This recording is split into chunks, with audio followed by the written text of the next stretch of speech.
आज आपण रताळ्याचे गोड कापं बनवणार आहोत। हे कापं खायला खूपच चविष्ट लागतात। या आधीच्या व्हिडिओमध्ये रताळ्याचे चटपटीत कापं आपण बनवलेले होते। तर आता आपण रताळ्याचे गोड कापं बनवूया। तर चला आता आपण रेसिपीला सुरुवात करूया। तर त्यासाठी इथे मी रताळे घेतलेली आहे आणि बघू शकता हा 1 पाव आहेत।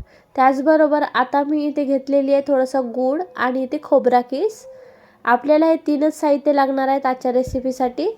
आता आपल्याला हे रताळे कापून घ्यायचे आहेत। मी यांना आधी छान अशी स्वच्छ धुवून घेतलेली होती। 2 ते 3 दिवस आधी आणलेले आहेत म्हणून हे यांचा कलर असं झालेला आहे।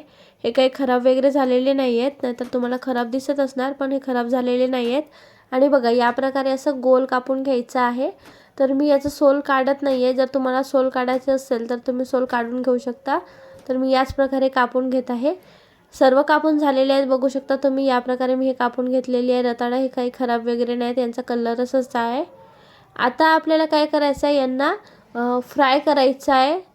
तर तुम्ही तूप पण घेऊ शकता। आता माझ्याकडे तूप अवेलेबल नव्हता म्हणून मी इथे तेलच घेतलेली आहे। तुपात जर बनवाल तर तुपातली टेस्ट आणखीन छान अशी चविष्ट लागणार। तर मी इथे तेलच घेतलेली आहे आणि तेलामध्ये छान अशी परतून घेत आहे। बघू शकता या प्रकारे छान असं परतून घ्यायचं आहे।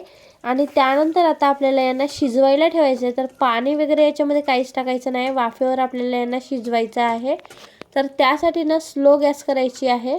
स्लो गॅस करून आता आपल्याला याच्यावर एक ताट झाकायचं आहे। ताट झाकल्यानंतर या ताटावर थोडंसं पाणी टाकायचं आहे आणि गॅस अगदी स्लो ठेवायची आहे आणि 15 मिनिटं ठेवायचं आहे असंच। आणि अधूनमधून चेक करत राहायचं आहे शिजले की नाही, तर कारण जळू पण शकतात।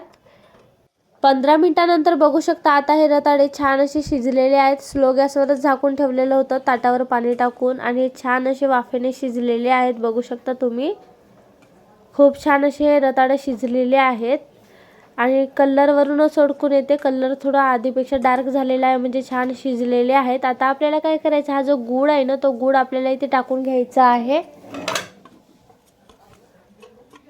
सर्व गूळ मी इथे टाकून घेतलेली आहे आणि आता गूळ टाकल्यानंतर छान असं परतून घ्यायचं आहे आणि या गुळाला विरघळू द्यायचं आहे। जोपर्यंत गूळ विरघळत नाही तोपर्यंत या प्रकारे परततच राहायचं आहे। बघू शकता या प्रकारे। आणि हा गूळ जो आहे ना तो सर्व या रताळ्याच्या कापांना लागलं पाहिजे, या प्रकारे असं परतत राहायचं आहे। बघू शकता या प्रकारे तुम्ही परततच राहा जोपर्यंत सर्व गूळ विरघळत नाही। आणि गॅस स्लोच ठेवा, फुल गॅस नका करू, नाहीतर फुल गॅस केल्यानंतर गूळ जळून जाणार, काळपट पडणार आणि म्हणजे त्याची चव म्हणजे चांगली लागणार नाही। म्हणून स्लो गॅसवरच आपल्याला हे परतत राहायचं आहे। बघू शकता या प्रकारे। आता आपल्याला काय करायचं आहे, याच्यामध्ये खोबरा किस टाकून घ्यायचा आहे। तर खोबरा किस तुम्ही तुमच्या आवडीनुसार टाकू शकता, प्रमाण कमी जास्त। तर मी इथे थोडा जास्तच प्रमाणात खोबरा किस टाकलेली आहे।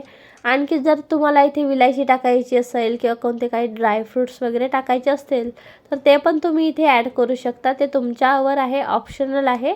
तर मी इथे फक्त आणि फक्त खोबरा किस टाकलेली आहे। फक्त 3 साहित्यामध्ये इथे आपले हे रताळ्याचे कापं तयार झालेले आहेत। फक्त रताळ्याचे म्हणजे रताळा घेतलेले आहेत, त्याचबरोबर गूळ आणि खोबरा किस 3 साहित्यामध्ये चविष्ट रेसिपी तयार होते, खूपच टेस्टी लागते। आता बघू शकता मी एका प्लेटमध्ये काढून घेते आणि बघायला किती मस्त दिसत आहेत। जेवढे हे बघायला सुंदर दिसत आहेत तेवढेच खायला पण चविष्ट लागतात। बघू शकता लुक बघा यांचा किती भारी लुक आलेला आहे, खूपच असं टेस्टी दिसत आहेत बघायलाच। तर एकदा तरी या पद्धतीने हे रताळ्याचे गोड कापं नक्की ट्राय करा। आणि जर हा व्हिडिओ तुम्हाला आवडला असेल तर व्हिडिओला लाईक, शेअर, कमेंट आणि चॅनलला सबस्क्राईब करायला विसरू नका। धन्यवाद।